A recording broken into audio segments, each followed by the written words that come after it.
Hey guys, SB Steve here today, and kind of dragging, very tired today. Had a full day at the office, and then afterwards, my wife and I went to a dog training session for a couple of our dogs. So that made me think a little bit about the topic for today, which I thought it would be a good idea to talk about Asperger's and pets.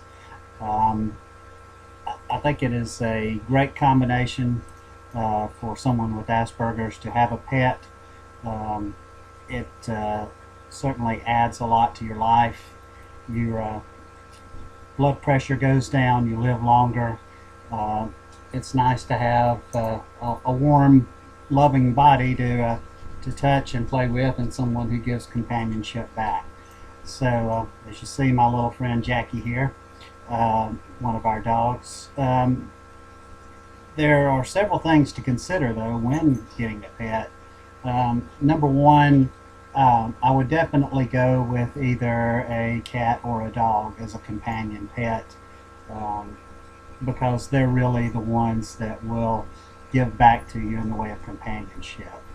Um, if your special area of interest happens to be reptiles or fish, then that's certainly great. But if you're just looking for a friend, a friendly person to meet you when you walk in the door in the evenings, then cat or dog is definitely the way to go. Another thing to consider is basically your situation.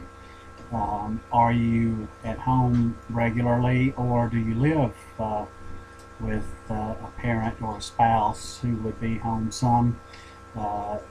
You probably do not need to get a dog if you're away from the house a lot. Cats, on the other hand, are very self-sufficient and can take care of themselves, so they're great whether you're alone or with other folks. Another thing to consider is basically how well you can keep up with tasks around the house. Dogs and cats have to be fed, and again, dogs are higher maintenance than cats. If you get a dog, definitely do not free feed it. And by free feeding, what I mean is just leaving food out for the animal. It's not good for the dog. It tends to lead to obesity with the dog. And you're never sure exactly how much they're eating. So it's important for them to get a balanced diet, get a good quality food, and it will tell you exactly how much you need to be feeding your dog. But again, as you see my friend Baxter here getting in on the video, it's good to have something to come to that is glad to see you. The feel of the dog with you. If you have touch issues, you can initiate the touch. It's not like being touched by another person. So it's a pleasurable feeling, but yet it's something you can initiate. Another thought with cats is it you never know what you're getting with a cat in the way of how much affection the cat will show you. We have 3 cats. 2 of them pretty much just ignore us. I've always heard the expression that cats have Aspergers.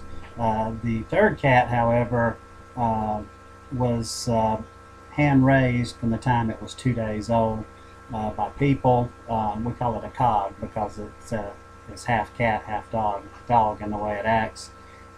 But it's very friendly, very affectionate. So it's a great companion animal. So again, you can take all of these things into account when picking out a pet. Again, if your situation is such that you live alone, you have a hard time keeping up with tasks around the house, I would definitely go with a cat.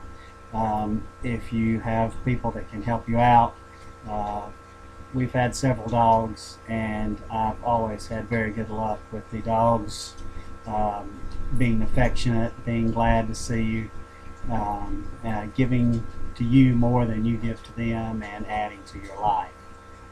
So with that, I'll say good night for now, and hope you guys have a good day. And me and the dogs will talk to you another day. Thanks a lot.